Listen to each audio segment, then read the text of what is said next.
The Chinese civilisation. देखते हैं Chinese civilisation में क्या क्या इंपॉर्टेंट कहा जाता है। पहले लाइन दिया गया है कि जैसे हम लोग ऑलरेडी जान चुके हैं कि मेसोपोटामिया सभ्यता और जो इजिप्ट सभ्यताएं थी, मेसोपोटामिया और जो इजिप्ट सभ्यता थे, ये सभी नदियों की सभ्यता थी। यार कह सकते हो कि ये सभी जो सभ्यताएं थी वो नदियों के पास ही पनपी। और ये भी जरूरी था कि जो नदियों के पास जो सभ्यता पहुंची, क्या बोल रहा है कि क्या आप उन्हें याद कर सकते हैं कि कैसे इन नदियों के द्वारा लोगों के जीवन पर प्रभाव पड़ा। ऐसा ही हुआ है चाइनीज सिविलाइजेशन के बारे में भी अगर बात करते हैं तो ये चाइनीज सिविलाइजेशन भी नदी के पास यानी कि नदी के किनारे पर ही इनका भी जन्म हुआ था। चाइनीज सभ्यता का जन्म भी नदी के किनारे ही हुआ, जिसमें से प्रमुख नदियां हैं वांगहो रिवर, जिसे येलो रिवर के नाम से जाना जाता है, और दूसरा यांग टीजी रिवर, जो चाइना की सिविलाइजेशन को कह सकते हो कि केंद्र माना गया, जो चाइनीज सिविलाइजेशन का केंद्र माना गया है। This two river valley were also the centre of the earlier Chinese neolithic culture. बोल रहा है ये दो नदियों के पास जो सिविलाइजेशन का जन्म हुआ था, ये न्यूलिथिक कल्चर के केंद्र भी माना गया था। मतलब कहा गया है कि न्यूलिथिक कल्चर में जो मानव की उत्पत्ति हुई थी, मानव का जो विकास हुआ था न्यूलिथिक कल्चर में, माना जाता है कि चाइनीज में इन दो नदियों के पास न्यूलिथिक पर लोग भी यहाँ रहा करते थे, जो करीब करीब 7,000 वर्ष पहले न्यूलिथिक एज के जो लोग थे, हमारे जो एंसिस्टर्स थे, जो पूर्वज थे, वो यहाँ पर रहा करते थे। और बाद में धीरे धीरे करीब 2000 बीसी में जब कॉपर और ब्रोंज की खोज की गई, तांबे और कांसे की खोज की गई, और साथ ही साथ धातु विज्ञान की खोज की गई, तो ये जो सेटलमेंट था, ये जो नियोलिथिक सेटलमेंट था, वो स्पेशली टर्न हो जाता है ब्रोंज एज में, या कह सकते हो कि एक कांस्य युगीन सभ्यता में, या मेटेलिक एज में टर्न हो जाता है। पहले न्यूलिथिक एज में था, 7,000 वर्ष पहले करीब न्यूलिथिक एज की वहाँ शुरुआत हुई थी, वहाँ न्यूलिथिक एज के लोग रहा करते थे। लेकिन कांसे और तांबे की खोज होने के कारण, ब्रोंज और कॉपर के खोज होने के कारण, वहाँ पर जो न्यूलिथिक जो पीपुल्स रहा करते थे वो अब टर्न हो जाते हैं मेटेलिक एज में या ब्रोंज एज में, जिसके हम कैल्कोलिथिक एज के नाम से जानते हैं। बोल रहा है करीब 1600 वर्ष पहले चाइना सिविलाइजेशन जो चाइना में जो प्रमुख दो नदियों यांगत्से और वांगो रिवर के पास जन्मी थी, उनमें 1600 वर्ष पहले करीब उनमें शहरीकरण शुरू हो गया था। या कह सकते हैं अर्बन सेंटर बन गया था, यानी कि शहरीकरण की शुरुआत हो चुकी थी। और ऐसा शहरीकरण का शुरुआत होने का मुख्य कारण था expansion of agriculture productivity and advancement of metallurgy and craft production. बोल रहा है कि ये जो पहले जो हमारे एंसेस्टर थे 7,000 वर्ष पहले, वो पहले उनके पास कुछ खास विज्ञान था नहीं, बस वो रहते थे और नोमैडिक हार्डर्स की तरह रहते थे। लेकिन बाद में धीरे धीरे उन्होंने बस्तियां बनानी शुरू कर दी। न्यूलिथिक एज में वो लोग एग्रीकल्चरिस्ट बन गए थे, लेकिन बाद में धीरे धीरे उन्होंने सेटलमेंट स्टार्ट किया। 2000 वर्ष पहले ब्रोंज और कॉपर की खोज की गई, जिसके बाद वो कैल्कोलिथिक एज में आ गए, कांस्य युगीन सभ्यता में आ गए। उसके बाद 1600 वर्ष पहले जो बस्तियां थी उनमें अब शहरीकरण शुरू हो गया, और शहरीकरण शुरू होने का मुख्य कारण था एग्रीकल्चर का बढ़ना, खेती का होना। उसके साथ साथ मेटलर्जी यानी कि धातु विज्ञान और क्राफ्ट प्रदर्शन, हस्तशिल्प कला का भी विकास हो गया था, जिस कारण से इन सभ्यताओं का शहरीकरण 1600 वर्ष पहले इन सभ्यताओं का शहरीकरण शुरू हो गया था। This event leads to rise of the first Chinese bronze age territorial empire. और ये जो शहरीकरण इनमें स्टार्ट हुआ, जो एग्रीकल्चर प्रोडक्टिविटी बढ़ी, यानी कि कह सकते हो कि खेती के साच बढ़ने लगे, खेती की उपयोगिता बढ़ने लगी, लोगों को धातु विज्ञान आने लगा, उसके बाद क्राफ्ट प्रोडक्शन आने लगा। ये सारी चीज़ें नो मिलकर लीड करती है चाइना की फर्स्ट ब्रोंज एज सिविलाइजेशन को, यानी कि चाइना की सबसे पहली ब्रोंज एज सिविलाइजेशन का उदय शुरू हो जाता है आपको 1600 वर्ष पहले, जब उन लोगों ने मेटलर्जी विज्ञान सीखा और एग्रीकल्चर प्रोडक्टिविटी को बढ़ाया। The China probably came from the iron age. बोला कि इसी डायनेस्टी के नाम पर चाइना का नाम चीन पड़ा है, और साथ ही साथ इसी डायनेस्टी ने चीन के यूनिफिकेशन में भी काम किया। यूनिफिकेशन मतलब पूरे चाइना को एकीकरण किया, जो चाइना अलग अलग टुकड़ों में था उसे एकीकरण किया। और इसी आयरन में एक प्रमुख डायनेस्टी का भी उदय हुआ था जिसका नाम था हान डायनेस्टी। 206 बीसवी से लेकर के 220 सीई तक इसका शासनकाल चला है। The history of the China is organised into the various dynasty. बोल रहा है कि चीन का जो इतिहास है उसको विभिन्न राजवंशों के बीच में डिवाइड किया गया है, या कह सकते हो कि वहाँ पर विभिन्न राजवंशों का समय समय पर उदय हुआ था और उन्होंने चीन के इतिहास को लिखा या चीन के इतिहास में महत्वपूर्ण योगदान दिया। उसमें से कुछ महत्वपूर्ण राजा जैसे सांग डायनेस्टी जिनका शासनकाल 1600 से लेकर के 1046 बीसी तक चला। उसके बाद दूसरे राजा हो गए झाऊ डायनेस्टी जिनका काल 1046 से लेकर 256 बीसी तक चला। मतलब इनके इन 600 वर्ष के पीरियड के अनुसार में चाइना को काफ़ी ओरिजिनेटेड तरीके से रखा गया। और चाइना के ये दो प्रमुख राजवंश है जो काफ़ी लंबे समय तक शासन किया था, जिन्होंने काफ़ी लंबे समय तक शासन किया था। और ये स्पेशल इसलिए है क्योंकि इनका जो राजवंश चलता था वो करीब करीब कहा जाता था ये ब्रोंज एज के सबसे प्रसिद्ध राजा हुआ करते थे। चाइना में ब्रोंज एज के कांस्ययुगीन सभ्यता के सबसे प्रसिद्ध राजा हुआ करते थे सांग डायनेस्टी के राजा, और दूसरे था झाऊ डायनेस्टी। दो प्रमुख डायनेस्टी हुई थी जो ब्रोंज एज में उनका उदय हुआ था। वहीं 600 वर्ष पूर्व the use of the iron become popular through the China. बोल रहा है 600 वर्ष पहले के आसपास में 600 वर्ष पहले चाइना में आयरन की खोज शुरू कर दी गई थी, आयरन का यूज शुरू हो गया था और चाइना में आयरन काफ़ी ज़्यादा पॉपुलर हो गया था। और इतना ही नहीं, यह भी कहा जाता है कि चाइना में जो आयरन की जो खोज की गई थी the age generally date from this period onward. मतलब दुनिया में सबसे पहले यह कर सकते हैं आयरन की खोज में चाइना सबसे आगे रहा है। दूसरी देशों में दूसरे जगहों पर जहां लोहे की खोज काफ़ी समय बाद हुई थी वहीं चाइना में सबसे पहले लोहे की खोज की गई। और ये लोहे की खोज में लोहे के प्रयोग में चाइना सबसे आगे रहा है। यहाँ तक यह भी माना गया है कि the name China probably came from the iron age queen. यही माना गया है कि एक क्वीन डायनेस्टी थे जिसे चीन डायनेस्टी के नाम से भी जाना जाता था। इसी चीन या किन के नाम से, इसलिए किन या चीन के नाम से यहाँ चाइना का नाम ही चाइना पड़ा था, चीन पड़ा था। इसी डायनेस्टी के नाम पर चाइना का नाम चीन पड़ा था।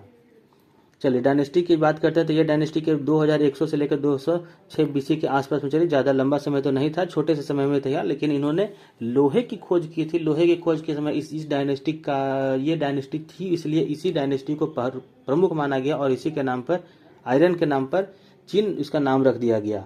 यही also the known the first imperial dynasty of the China which is created to unification of country.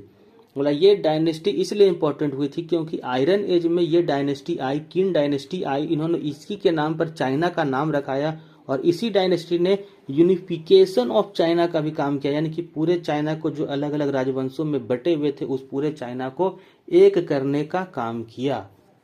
और अदर इम्पोर्टेंट क्या है कि इसमें कुछ अनदर दूसरे डायनेस्टी भी हुए जो आयरन एज के समय में हुए थे, जैसे उसमें से एक नाम आया हान डायनेस्टी। फिर से बात देख लेते हैं। ब्रॉन्ज एज के समय में दो प्रमुख डायनेस्टी का जन्म हुआ था। ये दो प्रमुख डायनेस्टी थी, पहला थी सांग डायनेस्टी और दूसरा जोहू डायनेस्टी। उसके बाद 600 वर्ष पहले चाइना में आयरन की खोज कर दी गई, आयरन काफ़ी ज़्यादा पॉपुलर हो गया और आयरन की खोज के समय एक डायनेस्टी हुई थी जिसका how do we know what you know about China. बोल रहा कि हम कैसे जान सकते हैं कि चाइना के लोग क्या सोचते थे या उनके बारे में कैसे हमें पता चलता है। अब ये इम्पोर्टेंट है कि कैसे पता चलता है, इसके लिए बहुत सारे अभिलेख हैं। हम चीन के बारे में जो कुछ पता है वो हमें कैसे पता है, ये कैसे पता चला, इसके बारे में देखते हैं कि China has the evident historical record as the official historiographer. बोला चाइना में ऐतिहासिक अभिलेख जो होते हैं, हिस्टोरिकल रिकॉर्ड जो होते हैं वो बहुत ज़्यादा है, ऐतिहासिक रिकॉर्ड काफ़ी ज़्यादा है, क्योंकि चाइना में लेखन कला का ऐतिहासिक रूप से कह सकते हैं कि जो मॉडर्न लेखन कला थी वो चाइना में ही विकसित की गई थी। उसके बाद लिखने की कला के साथ साथ कपड़ों के बारे में की खोज या फिर सिल्क का रेशे का उत्पादन, ये सारी चीज़ें चाइना के में ही सबसे पहले खोजी गई थी। आयरन के बारे में पता चला कि आयरन की खोज सबसे पहले चाइना में हुआ थी। तो इस तरह से चाइना के पास रिकॉर्ड की अगर बात करते तो उनके पास बहुत सारे रिकॉर्ड है, बहुत रिकॉर्ड की रखे गए हैं। उनके जो राजा महाराजा हुआ करते थे उन्होंने डिफरेंट हिस्टोरिकल रिकॉर्ड को अपने पास जमा करके रखा है। लेकिन बात आता है कि कुछ स्पेसिफिक रिकॉर्ड की, तो कुछ स्पेसिफिक रिकॉर्ड में सबसे ज़्यादा जानकारी मिलती है उनके ओरल उनके ओरैकल्स मतलब समझते कि ये भविष्यवाणियाँ है, भविष्यवाणी। अब समझते इसे क्या होता था, जो जिसे हम अर्लीस्ट सोर्स कर सकते हैं, या फिर सबसे जो प्राचीनतम सोर्स कर सकते हैं, या सबसे अधिक जानकारी कर सकते हैं, या प्रमुख जानकारियां कर सकते हैं, जो हो सके ट्रुथ हो सकती थी, मतलब सही हो सकती थी, ऐसी जानकारियां का जो प्रमुख स्रोत मिला है वो है ओरैकल्स, यानी कि भविष्यवाणियाँ। इसमें क्या होता था कि which were the symbol made on the piece of animal bones and tortoise shell, बोला जानवरों की हड्डियों और जो टेट्रॉइड के जो सेल होते हैं, कछुए के जो ऊपरी जो सेल होते हैं, उनमें क्या होता था कि उनको आग में गर्म किया जाता था। इसमें पूरा डिटेल नहीं दिया हुआ है, इसे अच्छी तरह से देखिए समझते हैं। वहाँ के जो राजा महाराजा हुए या फिर कोई व्यक्तियों को अगर अपनी भविष्य जाननी होती थी तो वो क्या करते थे कि जानवरों की हड्डियों में और कछुए के सेल में अपनी बातों को लिख देते थे, और लिखने के बाद उसे आग में गर्म किया जाता था, और इतना गर्म किया जाता था कि जब तक उस बोन में क्या हो, हीट होने के बाद क्रैक्स ना पड़ जाए, यानी कि बोन टूट न जाए, तब तक उसे गर्म किया जाता था। और then after interpretation was where the made the base on the pattern of the crack, और उसके बाद जो भविष्यवक्ता होते थे वो इसी पैटर्न को देख के, इस क्रैक के पैटर्न को देख के वो बताते थे कि भविष्य आपका कैसे होने वाला है। और उसके बाद जब ये भविष्यवाणियाँ सही होती थी तो उसी खोल में, उसी बोन में, बगल में लिख दिया जाता था, क्रैक्स के बगल में, कि आपकी भविष्यवाणी सही हुई है या नहीं सही हुई है। तो पहले खोल पर या एनिमल के बोन पर बातें लिखी जाती थी, पूछने वाली बातें लिखी जाती थी, और पूछने वाली बातों को लिखने के बाद कि भविष्य में मेरे साथ कैसा होगा, ये बातें लिखी जाती थी, और उसे आग में गर्म किया जाता था। गर्म होने के बाद उसमें दरारें पड़ती थी, तो इन दरारों के बगल बगल में, दरारों को देख करके जो भविष्यवक्ता थे वो बताते थे कि आपके साथ भविष्य में क्या होने वाला है या भविष्य कैसी होने वाली है। उसके बाद भविष्य में ये बातें सही हुई या नहीं हुई, ये बातों का जिक्र भी उन दरारों के बगल में लिख दिया जाता था। इसी को बोलते थे ओरैकल्स, यानी कि भविष्यवाणियाँ, और ये चाइना में प्रमुख स्रोत के रूप में पाए गए हैं। This oracle were the often use for the foretells for the future and today, बोल रहा है कि ये जो ओरैकल्स थे, ये जो भविष्यवक्ता थे, भविष्यवाणियाँ थी, ये भविष्य की बातें बताती थी और काफ़ी अच्छी तरह से भविष्य में जोड़ती थी कि उस समय की बातें और भविष्य में उनके साथ क्या होने वाला है। और इसी से पता चलता था कि चाइना के लोग क्या सोचते हैं, उनकी होप के बारे में, उनकी उम्मीद, उनकी डिज़ायर के बारे में, उनके डर के बारे में, चाइनीज़ लोग क्या सोचते थे, ये सारी चीज़ें इसी ओरैकल से पता चलता था, इसी भविष्यवाणी की सहायता से पता चलता था।